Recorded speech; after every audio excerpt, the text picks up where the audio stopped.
Sohana লাইভৰ top 10 বাতৰিলৈ স্বাগতম। কলিয়াবৰ সাংস্কৃতিক ক্ষেত্ৰৰ মহিৰুহ ভাবি শইকাৰ দেহাবসান। বৃহস্পতিবাৰে আখিৰঙাত নিজা বাসগৃহত দেহাবসান ঘটে ভাবি শইকাৰ।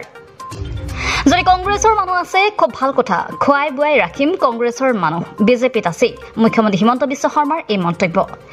যুদ্ধ বিধ্বস্ত ইৰাণৰ পৰা সুকলমে দেশলৈ উভতিল 110 গৰাকী ভাৰতীয় শিক্ষাৰ্থী। 110 গৰাকী শিক্ষাৰ্থীৰ ভিতৰত 90 গৰাকী ছাত্ৰ ছাত্ৰী হৈছে জম্মু কাশ্মীৰৰ। ডক্টৰ পাৰ্থ সাৰথী মহন্তৰ অসমীয়া চুটি ছবি অঞ্চুনী শিখেলৈ শ্ৰেষ্ঠ এছিয়ান চুটি ছবিৰ বঁটা বুধবাৰে চেন্নাইৰ কলিউড আন্তঃৰাষ্ট্ৰীয় চলচ্চিত্ৰ মহোৎসৱত প্ৰদান কৰা হয়। এই বঁটা প্ৰথম জুনিয়ৰ ৰোল বল বিশ্বকাপ 2025লৈ ৰাওনা ভাৰতীয় দল। 22 জুনৰ পৰা 29 জুনলৈ কেনিয়াৰ নাইৰোবিত অনুষ্ঠিত হ'ব এই প্ৰতিযোগিতা। ট্ৰাম্প গোষ্ঠীৰ নতুন ব্যৱসায়িক অংশীদাৰ হ'ল ভাৰতীয় ধনকুবেৰ মুকেশ আম্বানী। চুক্তি সম্পন্ন $10 মিলিয়ন। দক্ষিণ ইজৰাইলৰ চিকিৎসালয়ত ক্ষেপণাস্ত্ৰৰ আক্ৰমণ, ইৰাণৰ চৰকা মেডিকেল চেণ্টাৰৰ ব্যাপক ক্ষতি। মোকালমৰ লাৰকুচিত ভয়ংকৰ নাও দুৰ্ঘটনা, স্কুলীয়া শিক্ষাৰ্থীসহ 4 জন সন্ধানহীন।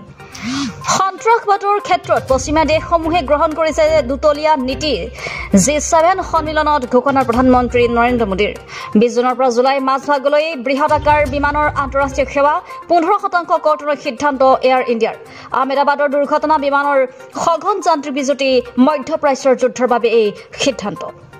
আৰু এই আছিল আজিৰ সোহানা লাইভৰ টপ 10 বাতৰি। এনেধৰণৰ বাতৰিসমূহ চাই থাকিবলৈ আপোনালোকে চাই থাকিব সোহানা লাইভ।